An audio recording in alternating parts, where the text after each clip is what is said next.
Chegou o momento. Chegou o momento que eu vou falar mal do fortalecimento dentro do balé clássico. Sim, isso não é pegadinha, isso não é 1º de abril, e eu quero contar um pouco mais sobre isso. Seja bem-vinda a mais um vídeo aqui no canal, e sim, chegou o dia que eu nunca achei que chegaria, né? Que é o dia que eu vou falar mal do fortalecimento para quem faz balé. E por que tão especificamente do balé? Porque outras técnicas talvez a gente não tenha esse prejuízo específico que eu quero trazer nesse vídeo, tá? E é o seguinte, primeiro eu quero te dar um contexto. Isso acabou surgindo, é uma correção que eu tenho recebido com muita frequência nas minhas aulas de balé, e na verdade é uma coisa que eu sempre corrijo as minhas alunas, né? Eu sempre falo assim, olha, cuidado quando a gente está na aula de balé, olha, o tronco, no momento do balé, a gente precisa ter um alinhamento X. Aí, às vezes, quando essa mesma aluna, ela tá num treino de fortalecimento, ela tá fazendo uma aula de treinamento funcional ou qualquer outra coisa do tipo, eu sempre falo assim, olha, fulana, esquece um pouquinho do balé, porque aqui você pode fazer o tronco assim. Sempre falei isso, só que chegou um momento que eu estou tendo essa dificuldade e resolvi gravar esse vídeo porque pode ser dificuldade de outras pessoas também. Enquanto antes a gente entender aqui como que funciona, qual é o tronco de cada caixinha, eu já estou falando qual é o problema, né? Mas tudo bem. Qual é o tronco de cada momento, a gente fica menos suscetível a cometer os erros e ter as correções que eu tenho recebido nas últimas aulas. Eu vou te explicar mostrando no meu tronco exatamente o que eu quero que você entenda, mas eu acho que aqui vale lembrar que é o seguinte. Ah, Ju, poxa, você é professora, como que você está errando, né? Pois é. Existe um conceito muito importante, não só no balé, mas quando a gente pensa no treino como um todo, no aprendizado do corpo, no movimento corporal, que é o seguinte: quanto mais você treina, mais o corpo ele vai assimilando e memorizando aquela movimentação e aquela posição. Maravilha! Quem me segue há mais tempo, quem me acompanha aí desde o início do Balé Sem Lesão, já me ouviu falar sobre isso diversas vezes. Provavelmente você vai até lembrar dessa situação quando você começou as suas aulas de balé, ou quando você começou alguma coisa nova na sua vida, independente do que seja. No começo, a gente precisa pensar muito para realizar uma ação. No começo, a gente precisa pensar muito em esticar os joelhos, dentro do balé, né? Em esticar os joelhos, em esticar o pé até o final, em subir o tronco, em abaixar os ombros e tudo mais. A gente tem que pensar muito, muito, muito, muito. Só que conforme a gente vai fazendo as aulas, a gente precisa pensar mais um pouco menos. Aquilo, opa, ombro, já desci o ombro, já ficou legal, já fiquei com a minha postura ok. E quanto mais você treina, mais o seu corpo vai automatizando. Grava essa palavra, automatizando. Até que chega um momento que você nem lembra que precisa baixar o ombro. Você automaticamente abaixa o ombro, sem ter que fazer muito esforço nesse sentido de pensar e mandar a informação para sua cabeça e ela voltar e aquela coisa toda, entendeu? E aqui que vem a parte ruim do fortalecimento, que eu realmente nunca achei que eu falaria isso, mas pois é.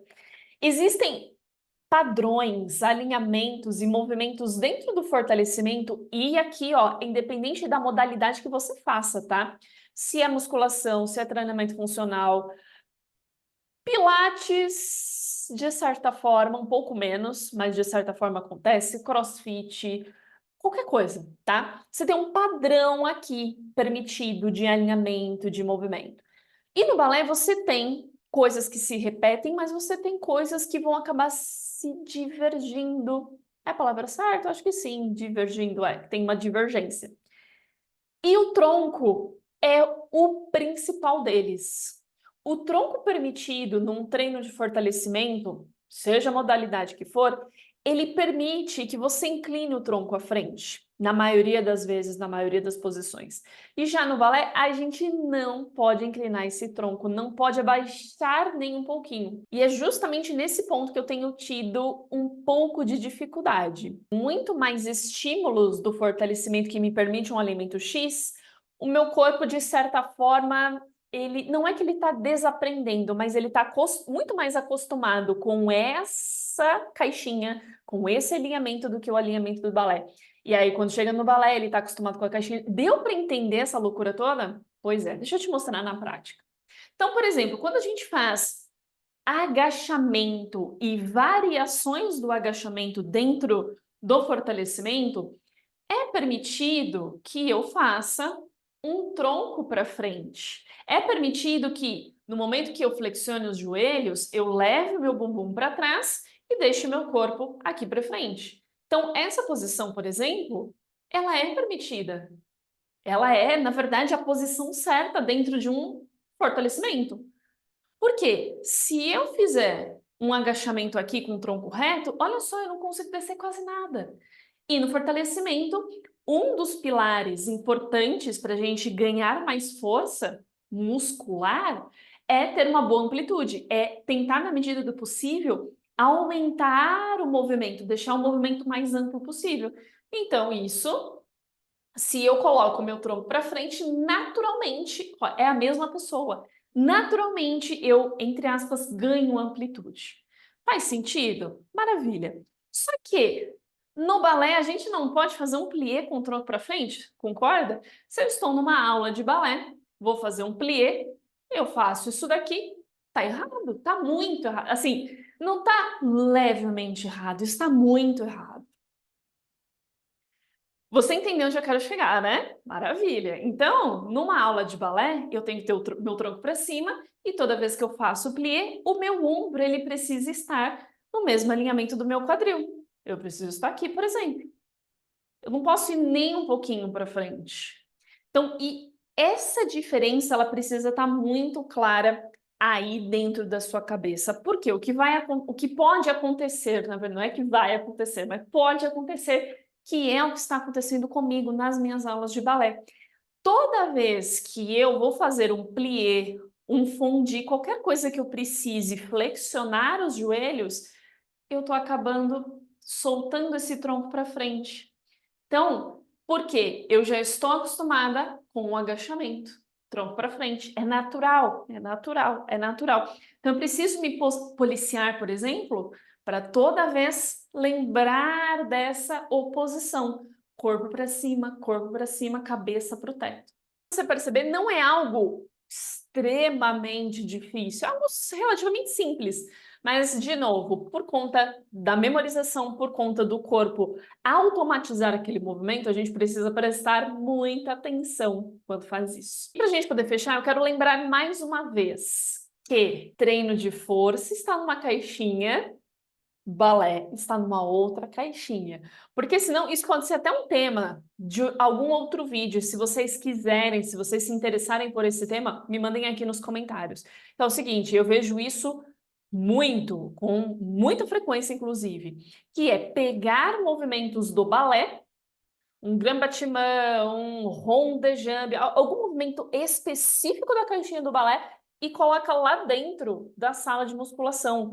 Coloca, ó, não vou citar os nomes, tá? Mas tem o quê? Uns 20 dias, um mês? Mais ou menos isso. Enfim, eu não lembro se é fisioterapeuta ou não, mas eu vi uma pessoa, uma criatura, que pegou o movimento de rond de jambe, que a gente tem no balé, colocou uma polia. Sabe na musculação que a gente tem uma parte, tem um aparelho que chama crossover. E a gente consegue colocar a polia lá em cima, no meio ou embaixo. Ela tem duas pontas e as duas têm polias para fazer o exercício utilizando os dois lados ou apenas de um lado. Pois é, aí colocou uma ancoragem no tornozelo, como se fosse fazer um movimento de glúteo. Sabe aquele glúteo que a gente coloca no tornozelo e puxa o cabo, empurra o cabo, na verdade? Pois é, só que em vez da pessoa fazer o movimento que deveria ser feito, que é um glúteo na polia, por exemplo, ele começou a fazer rond de jambe com a polia na perna. Ou seja, não misturem as coisas. Uma coisa é uma coisa, outra coisa, outra coisa. Eu já vi essa discussão na internet antes. Não coloque pesos nas pernas e nos braços durante a sua aula de balé e fale que é fortalecimento específico para bailarinos, porque isso não é. Tem coisa que pode ser aproveitada? Sim, algumas. Mas precisa ser feito com consciência, precisa ser feito da maneira correta, porque senão a chance de você se machucar é infinitamente maior do que não fazer fortalecimento, entendeu? Ah, Ju, beleza. Então o que que você recomenda? Qualquer coisa que fique dentro da sua caixinha, da caixinha do fortalecimento. Ah, Ju, mas eu não sei como fazer, eu não sei como começar a treinar. Bom, tem aulas aqui no meu próprio canal, ou você pode ir lá no curso, Finalmente Bailarina, no meu curso de balé, porque além da parte de balé clássico, você tem os treinos para fazer em casa. Se eu não me engano, são mais de 40 treinos, 46 treinos, talvez, sendo mais precisa. São mais de 40 treinos que você consegue replicar em casa, com o peso do corpo, alguns equipamentos super simples. E os treinos, eles seguem essa progressão, do mais fácil até o mais difícil. Sem loucura, sem ficar fazendo coisa de modinha ou coisa que não faz sentido nenhum, que pode até te machucar. Então, se você quiser esse direcionamento, o link vai estar aqui embaixo, balé-sem-lesão.com.br. Mas, independente de qualquer coisa, independente do lugar, do profissional, não inventa, tá? Não inventa, pelo amor de Deus. E se você está fazendo fortalecimento já, grava isso. Grava esse conceito que eu te trouxe na aula, que é muito importante. O tronco do fortalecimento e o tronco do balé, eles não podem estar juntos dentro do mesmo lugar, combinado? E me diga aqui nos comentários se você também já teve essa dificuldade, se você é muito corrigida por causa do tronco assim como eu. E a gente se vê num próximo vídeo. Até!